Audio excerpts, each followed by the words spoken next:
Hello everyone, here are my god tier reads. You need to read these Romantasy books.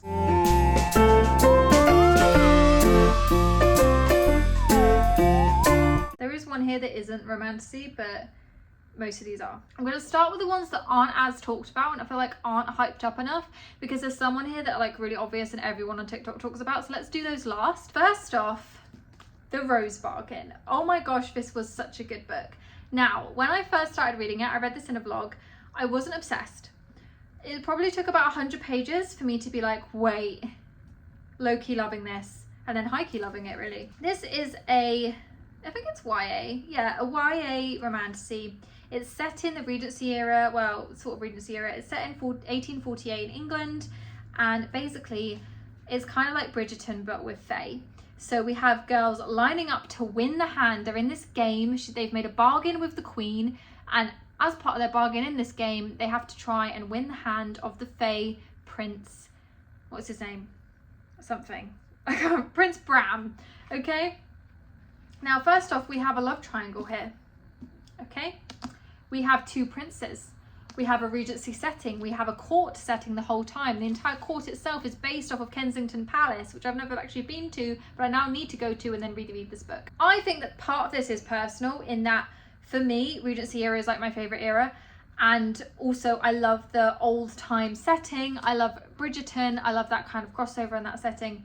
And I love a court book. We know this. I talk about it all the time. I love court politics. I love when the drama is court drama, palaces, castle drama, that kind of thing. I just love that. So that's what particularly hit for me. But also I love a love triangle, and I love a two brother trope. I love when, you know, like, yeah. Okay, look, I watched Vampire Diaries at a young age. It's clearly influenced me, all right? So it's got all of those elements in it that I love, but also the writing is really great. I do think that the male main characters could be a bit more yearny, but I'm sure they will be in the second one. And can I just say, the twist at the end, I kind of saw coming, but it was still so fun to read. I can guess a lot of twists at the minute, because I've read so much Romantasy and I read so many books a month. I can guess Romantasy plot twists quite quickly. I'm not great at like horror plot twists and things like that, because I don't read a lot of it. This I can normally guess, and I did guess, but it was still amazing. It was still really fun, and I still loved it, and it was still so good, and it was still shocking, and I still loved reading about it. So if you want an amazing plot twist, an amazing ending that, I mean, I say amazing, it will kill you because you've got to wait a year now for the next one, and a fun court setting, this one is just so good. And I think this is quite a nice start into Romantasy as well. Like, it's not very heavy on the fantasy. Like, yeah, okay, we have a fae prince, but like essentially we have the queen comes from this fae land, and we're in normal England, and they're kind of learning about what this fae land is and how you get there and things like that in the background. So yeah, it's not like crazy high fantasy or anything. So yeah, but I just loved it. I love the angst, I love the triangle, oh, it was so good. Another one that I feel like is not talked about enough is The Wolf King. Okay, so I read this literally last week. The two books in this series so far. There's another one coming out next year, and I'm praying that that is the last one, because I can't keep waiting, Miss Gal. I can't keep waiting. And this was so fun. Again, it had a lot of elements that I like. So here we have a girl who has been kidnapped by some wolves. They're like wolves and men, whatever. She is like a bargaining chip to the Wolf King, to the man that she is meant to marry. She's been told she's got to marry this prince. He is horrible, he's awful, he's a horrible man, and these wolves have taken her away.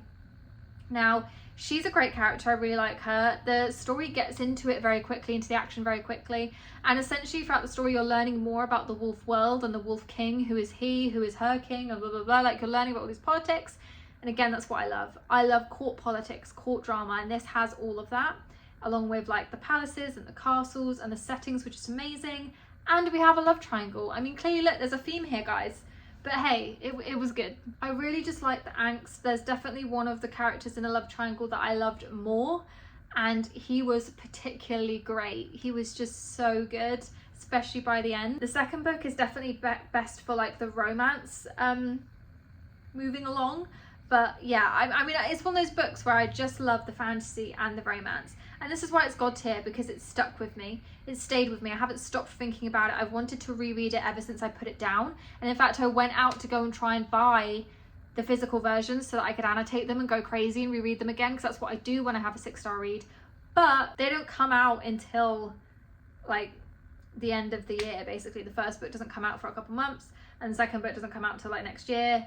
And yeah, so I can't actually buy them to annotate them yet, but oh my gosh, I already want to reread it. I am thinking, like, I really want to buy this one and annotate it, but I think I might buy the paperback because I don't really like annotating and touching up hardbacks. But I think I might just reread. Next time I reread this, I'm gonna annotate it, I think. So I would really recommend The Wolf King if you like. I mean, I'm not crazy about like the whole wolves thing, but to be honest, it works. It works within that story, and I really like it. So hey. Now, speaking of wolves, people are talking about this one a little bit, but let me talk about it now. I've just bought the physical book version. Diabound. Now I am going to annotate this one. This is huge. This is like, it's like 600 pages. I read this on my Kindle. Can I also just show you this edition? I got the blue one. You can get like really nice like sprayed edge ones of different colours as well for the different packs in Waterstones, but I just got this in Smiths for like half price. Cool. Okay. Exciting. Also, this art is gorgeous. So yes, this is about wolves as well. And essentially this is Fourth Wing, but with wolves. Like, and I've talked about this in a vlog, and I read it in a vlog as well, so you can read a lot more about it, read a lot more, watch a lot more what I think about it. What am I on about? I have too many thoughts in my head that I can't speak. Like, it's bad. Essentially, a girl's little sister goes missing, and so she has to try and find a way to find her, and she basically ends up joining the Direbound, who are people who bound themselves to wolves and ride wolves in order to basically find her. And so she kind of joins this academy, so it's kind of got like an academy setting as well. And also kind of a court setting. Oh, I just loved it. And yes, so we've got these massive wolves that you bond to. So it's very Fourth Wing in that sense. Like, it's literally exactly the same as the dragons.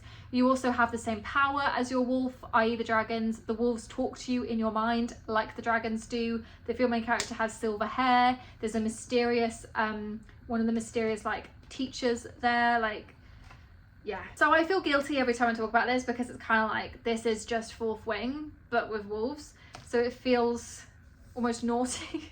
Like, but hey, look, if Rebecca Yarros wants to take action, that's totally up to her. She hasn't said anything about it, so I'm sure it's fine. But this filled the Fourth Wing hole in my heart, and I loved it. It does feel different in the sense that the wolves thing is very different, like, and the actual fantasy plot of why there are wolves and what they do with the wolves and why things are happening is very different to Fourth Wing, if that makes sense. Like, the wider plot is very different. It's just the bonding and stuff is pretty much the same. I loved all the characters. The female main character in this is particularly strong. Like, she like does fights for fun, like out for money and stuff, like outside at the beginning of the book.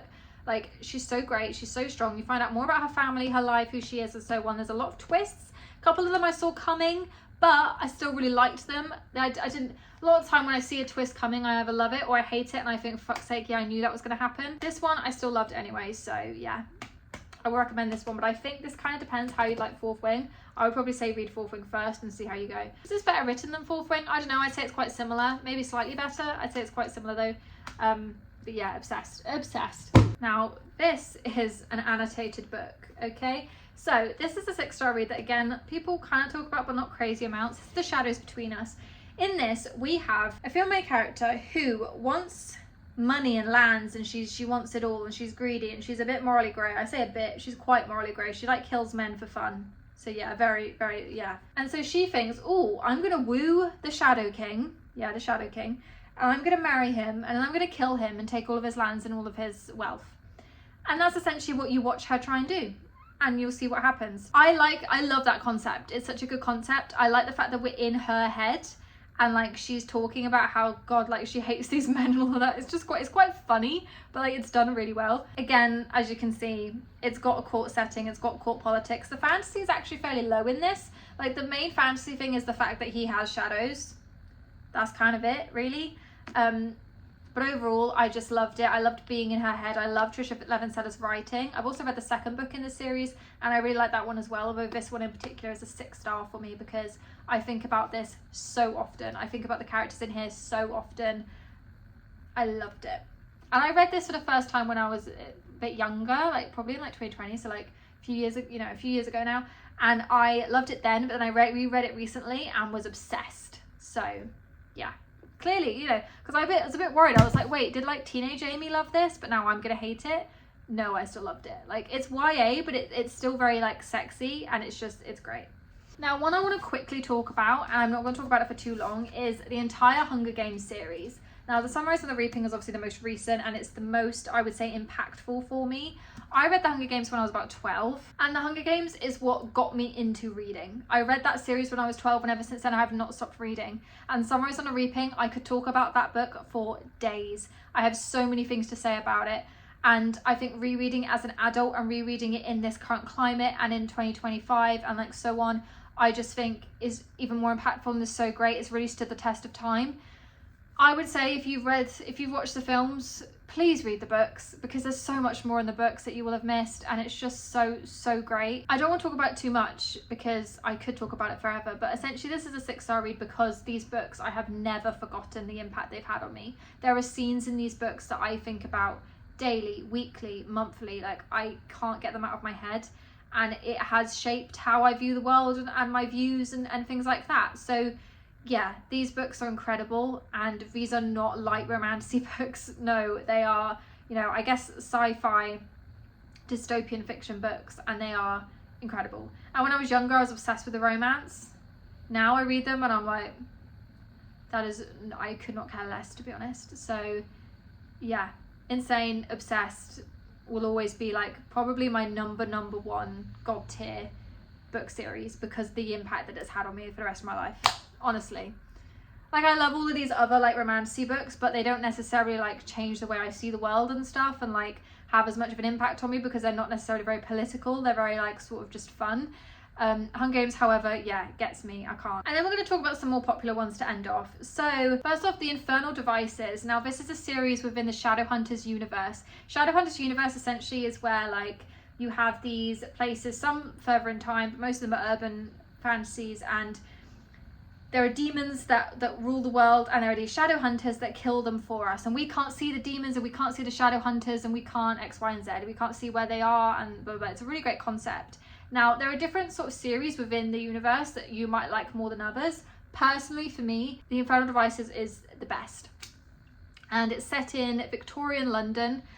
It's just a gorgeous series. It's kind of a love triangle, kind of not. Like, don't let that sway you either way, because the love story is really hard to explain and describe without spoiling it. It is particularly gorgeous.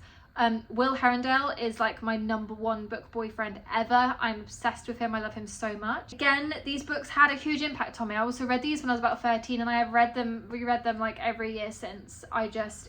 They're so beautifully done, and they are YA, but they don't feel YA. They are written very YA, but it doesn't feel light, the content, if that makes sense. Like, they feel deep and are very harrowing, and yeah, and I love them. And I recently bought the graphic novel, so I'm going to reread that one as well. And then we kind of have the big three, which I won't talk about too much because I'm sure you've heard lots about them, and if you haven't, watch any other video on my channel, honestly, to find out more about them.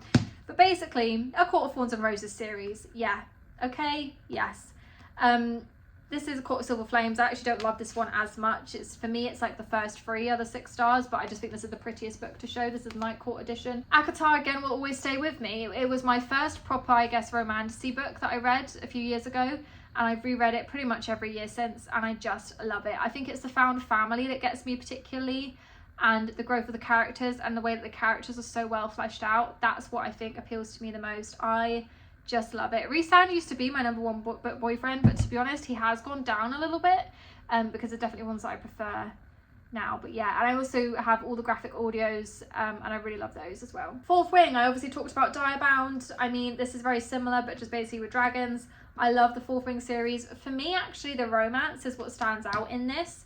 I love Xaden and Violet. They are such a gorgeous couple. I love them. I mean, the second book pissed me off, yes, but the first book and the third book, especially the third book in terms of their relationship, Onyx Storm, oh my gosh, insane. Like, yeah, and this is probably like this, you know, unlike acotar and Throne of Glass. I mean, acotar is obviously still a series ongoing, but the trilogy of Feyre and Rhys has finished. This, I've still got like 2 more books to read, so this is going to be a god tier read for a long time, I think.